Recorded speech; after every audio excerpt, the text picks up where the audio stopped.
ప్రశాంత్ అంటూ హౌస్ బయట రచ్చరచ్చ జరుగుతుంది. ఆ ప్రశాంత్ ఎవరు అంటూ హౌస్ లోపలికి వచ్చేసిన శ్రీలీల అయితే నాగార్జున ముందు వేసిన ప్రశ్నకి ప్రశాంత్ ఆనందానికి హద్దులు లేకుండా పోయాయి. హౌస్ లోపలికి ఏ కంటెస్టెంట్ వచ్చినా, ఏ సెలబ్రిటీ వచ్చినా పల్లవి ప్రశాంత్ ని ఎత్తిపడేస్తూ రావడంతో పల్లవి ప్రశాంత్ కి బౌలర్ సైతం తన క్రేజ్ ఏంటని హింట్స్ ఇచ్చేయడంతో పల్లవి ప్రశాంత్ లో కాన్ఫిడెన్స్ లెవెల్స్ పూర్తిగా హైగా మారిపోయాయి. ఇప్పటికే వరుసగా హౌస్ లోపల 5 మంది కంటెస్టెంట్స్ లో అమ్మాయిలే ఎలిమినేట్ అవుతూ వచ్చేస్తారు. 6వ వారం సైతం అమ్మాయే ఎలిమినేట్ అవ్వడం అనేది బిగ్ బాస్ హౌస్కి ఒక షాకింగ్ విషయం అని చెప్పుకోవచ్చు. ఇందులో సందర్భంగానే వైల్డ్ కార్డ్ అంటూ మరొకసారి హౌస్ లోపల రతిక, దామిని, శుభశ్రీ వీళ్ళు ముగ్గురిని అయితే ఎంపిక చేసుకొని కంటెస్టెంట్స్ నిర్ణయానికి వదిలేయడం జరిగింది. అయితే ప్రతి ఒక్కరు శుభశ్రీ వెళ్తే బాగుంటుంది అనుకుంటున్నప్పటికీ పల్లవి ప్రశాంత్ ఫ్యాన్స్ మాత్రం రతిక రాకూడదురా బాబోయ్ అంటూ మాట్లాడుకుంటున్నారు.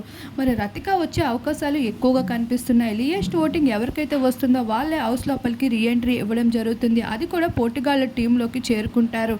అలా ఆటగాళ్ళు పోర్టుగాల్ టీంతో అయితే బిగ్ బాస్ కొనసాగుతుంది.